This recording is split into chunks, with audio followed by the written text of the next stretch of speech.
well-produced advert by the two parties mobilizing voters. Okay, now let's quickly. When we come back from this sound and video, Shola will come in. It's not just in Ekiti that APC had a feud there. Across the length and breadth of the country in about 5 states where by-elections were conducted, it was swept by the APC. Except we told you earlier, the senatorial election in Rivers State, Rivers Southeast Senatorial District, that the PDP won, but people said it was the hand of Esau and the voice of Jacob. It was APC interest that enabled that. Let's take a listen to the outcome indicating APC's firm grip of politics in Nigeria, at least in the meantime.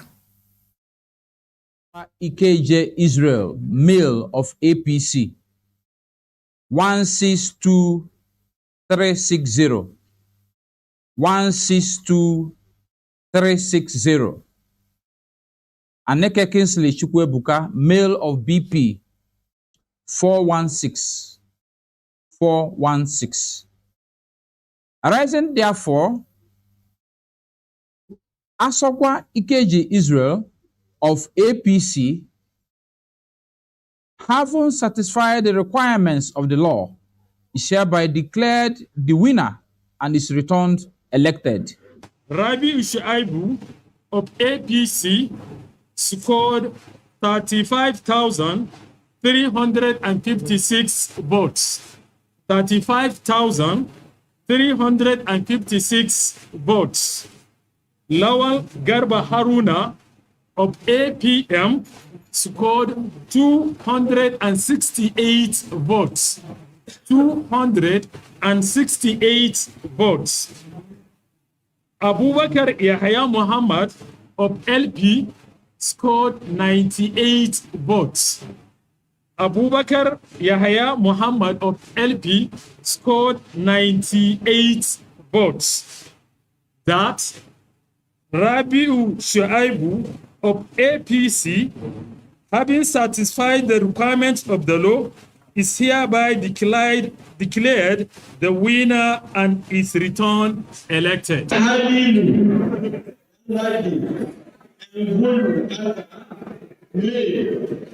Of APC scored 45,362 votes. 2. Marco Labaran May of Labour Party scored 12,931 votes. 3. John Paul May of NNPP scored 102 votes. 4. Emmanuel David Ombuga, May of the PDP scored 11,570 votes. It is not 106 votes. That Aliyu Gandhi and Mulu of APC, having satisfied the requirements of the law, is hereby declared the winner and is returned.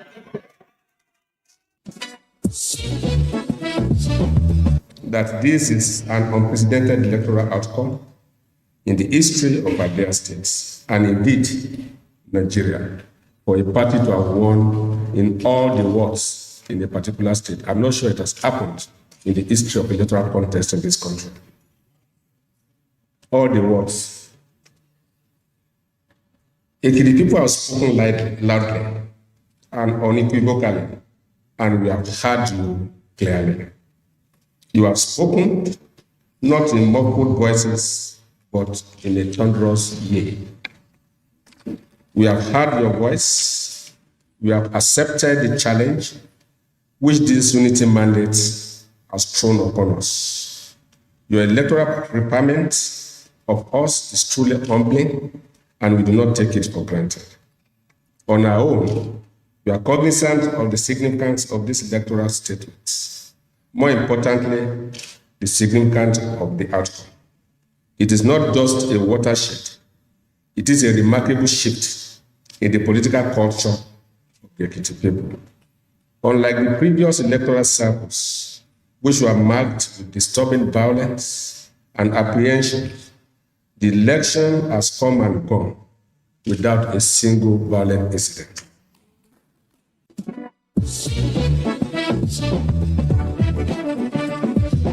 Asogwa Ikeje Israel, male of APC, 162360. 162360. Aneke Kingsley Chukwuebuka, male of BP, 416. 416. Arising therefore, Asogwa Ikeje Israel of APC, having satisfied the requirements of the law, is hereby declared the winner and is returned elected. Rabiu Shuaibu of APC scored 35,356 votes. 35,356 votes. Lawal Garba Haruna of APM scored 268 votes. 268 votes. Abubakar Yahya Muhammad of LP scored 98 votes. Abubakar Yahya Muhammad of LP scored 98 votes. That Rabiu Shuaibu of APC, having satisfied the requirements of the law, is hereby declared the winner and is returned elected.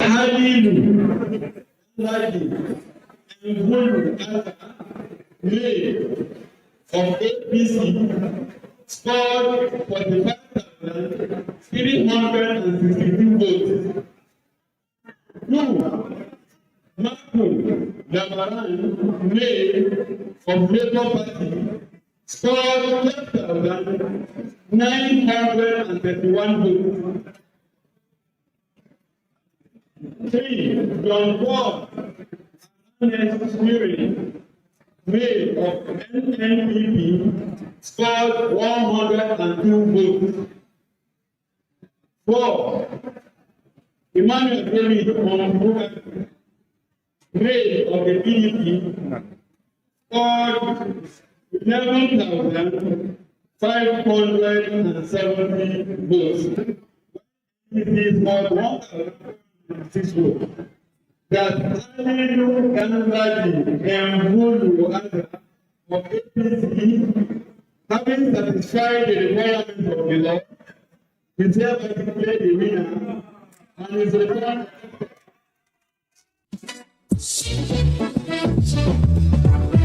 Get ready for a bold new chapter in political discourse. The conversations that matter most are stepping into the spotlight like never before. Political platform, the hard-hitting, no-holds-barred program you have trusted on Ray Power Radio is making a powerful move to television.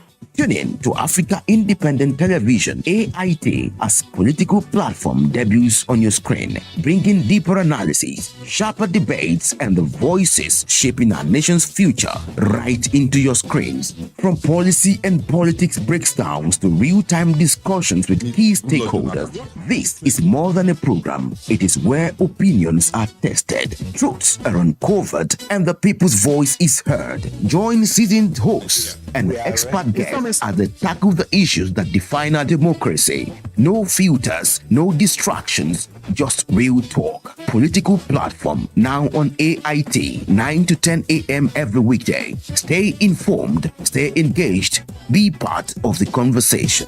Thank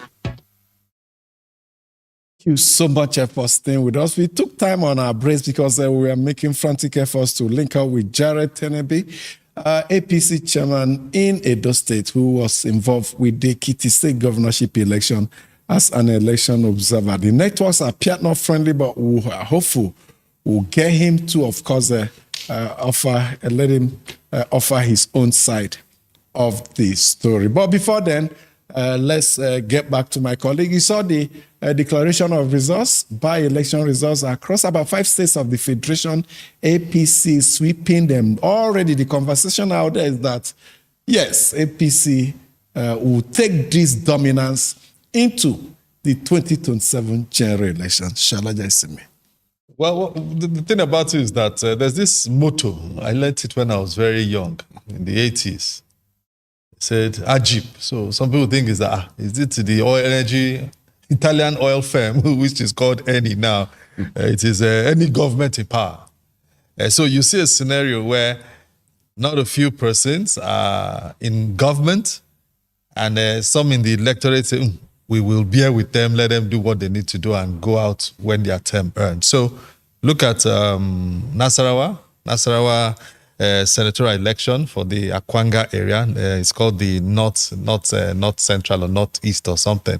We also saw the one in Zamfara. No, rather in Kebbi, a state house of assembly election. The other election that we also held in which other state again? They're about Enugu, APC as well. So this is a state that was Kano State constituency has another one there. APC. So it's good for us to continue to look at what all these states are churning out. Is it a dress rehearsal? Because I was reading something just online. Someone said, look, that we should just forget it, that APC, that they day on ground, gidigba. I said, well, that it all depends. If a particular person who is either a lawmaker or a governor does not meet the expectations of the people, their voter card should be used to speak. But issue of inducement, Adebayo Bodun has extensively taken time to comment about that. And his views are quite aligned with his views that impoverishing the people to a large extent will determine what will happen. If people are hungry, if they collect money to sebe, that's to cook a pot of soup, well, it's either they've sold their rights for that period or they are just saying, look, you have also gone to take from public till. You know, as it is always often said about those in political office, which may not be totally true, and you have collected, they have collected, you also collect your own, but the maxim and the encouragement is please vote your conscience. Vote who you think can represent you appropriately in whatever. Because once you do not vote appropriately, as in based on your convictions about whatever candidate or party, then for the next 4 years or whatever the term of office, you will bear the brunt. So that's my perspective to all of this. Adebayo Bodun, the conversation out there is that, Shola made reference to it, that presidential election is a different ball game. In fact, some people went as far as pointing out by off-season elections that held before last presidential election. But when the main election came, it presented a different scenario. But these are all arguments out there. Well, you know, you just mentioned the last election. And you see, I mean, we saw a situation where governors, where the then outgoing governors aspiring to become senators couldn't make it. They couldn't make it. And that shows clearly that sometimes these legislative elections, sometimes is determining on the basis of the acceptability of the candidates seeking for those positions, and not necessarily political parties. Not necessarily political parties. And I think it's something that I think we will probably watch out for. The dominance of APC currently is not in doubt. It's not in doubt. But whether that dominance will be carried into the 2027 election and we are going to witness it is something else that we still be thinking, we have to do a little bit of study on. The first thing the parties need to do is to put their house in order. There are court cases. There's some people went to court seeking the deregistration of NDC. A high court has already ordered the deregistration of 5 parties, including the ADC, and appeal court has ordered the stay. There are multiple problems and litigation within the opposition political parties. There are, but my worry, yes, Ekiti governorship election has come and we have a winner. But my worry is the dwindling number of votes being recorded by governorship candidates, particularly pronounced winners, even at the level of the presidential election. The figures are coming down, and it should be a source of worry for us as Did a the nation. figure for Ekiti come down comparing with the last governorship election?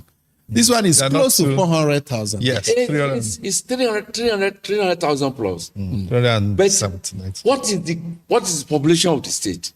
What Just about 1 million registered Registered. voters. No, 1.9 registered voters. I mean, 1.59, 1.59 registered voters. of which almost 30,000 did not collect their PVC. So the critical issue we should worry about. Then you look at the trend from 1999 to date. The figures being recorded by governorship candidates are coming down considerably. I think it's And I think it's something for those who are interested in electoral processes more seriously study. If there are issues to be addressed, that's for me, and those issues must be addressed. The number of people showing interest, enthusiasm to come out and vote is reducing. And I think it's something we should be serious about as a nation and look into. Let's quickly, as we make last-minute effort to get in Jared Tenebetu weigh in on the issues raised here, take you to our mails now in our segment called Citizens Perspective, where we allow you to send in your views and comments on topical national issues, and we'll share it with everybody. And we'll start with Comrade Monday Ame, who's writing in from Abuja here, and he says, I wish to use this medium to congratulate Governor Oyebanje Abiodun of the All Progressives Congress, APC, for winning the Ekiti State Saturday governorship election with 319,000 votes. His landslide victory, which makes him the first governor in the history of Ekiti State to win a consecutive re-election, is a testament to his giant strides in the general governance of the state. Hence, he should not betray the confidence reposed in him by the good people of Ekiti State. He should be magnanimous in victory, while his co-contestants should be gracious in defeat, as I appeal to them to join hands with the governor for the overall interests of the state. Finally, as INEC prepare for the next off-cycle election in Osun State, I urge the chairman to consolidate on this momentum. Congratulations to the good people of the state for coming out to vote peacefully for the candidates of their choice. The next one is from Ugochukwu Godwin from Lagos, and he says about 10.5 trillion naira was shared as federal FAC allocations, that's Federation Accounts Allocation Committee, to the federal, state, and local government areas between January to May 2026. With this whooping amount, which is not inclusive of internally generated revenue IGR, there is hunger, anguish, and insecurity all over the country. What are they doing with the money? FAC keeps increasing by the day, but the citizens are suffering. We can't continue like this. The essence of government is to ensure the welfare and security of their citizens, while the citizens and the media should hold them accountable. We are failing to do that. There should be an Accountability Act where all agencies of government and the 3 tiers of government render a detailed account of every kobo spent at the end of each month in each local government area, state, and federal ministries. Suffer, don't tire us.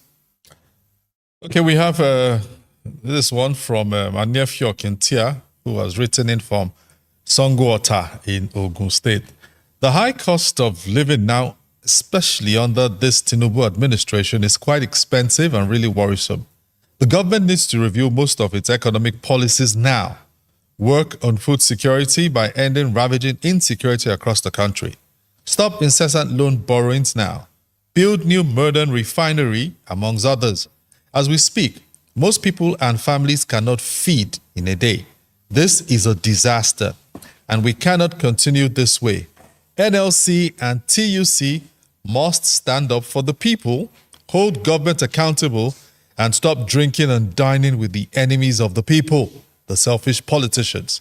We need a country where no man is oppressed. Enough is enough. Amechi Obuchi. It's written in from Kubwa in Abuja. News has it that hundreds of Nigerians who registered for the federal government's voluntary repatriation program are stranded in South Africa without food, shelter, or money. This is a worrisome situation. Why is everything in Nigeria very different? Ghana and many other countries have since taken back their citizens who willingly indicated interest in leaving South Africa due to the continuous xenophobic attacks in that country. Anyway, the federal government must understand that no Nigerian citizen, no matter his or her tribe, who has chosen to return home through an official repatriation program should be left stranded without basic needs like water, shelter, support, and food. The authorities and relevant agencies need to act quickly to protect their dignity and ensure the process is handled properly. This is the time to act fast so that they should be brought back home and reintegrated into the system.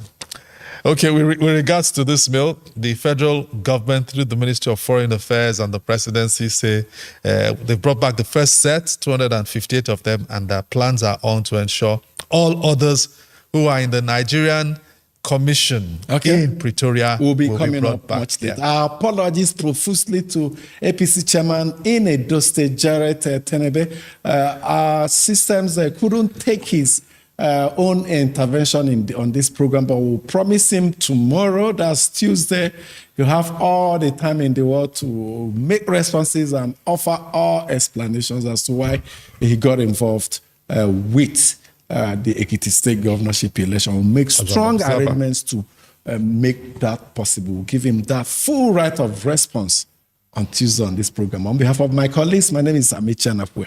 Have a good time. Thank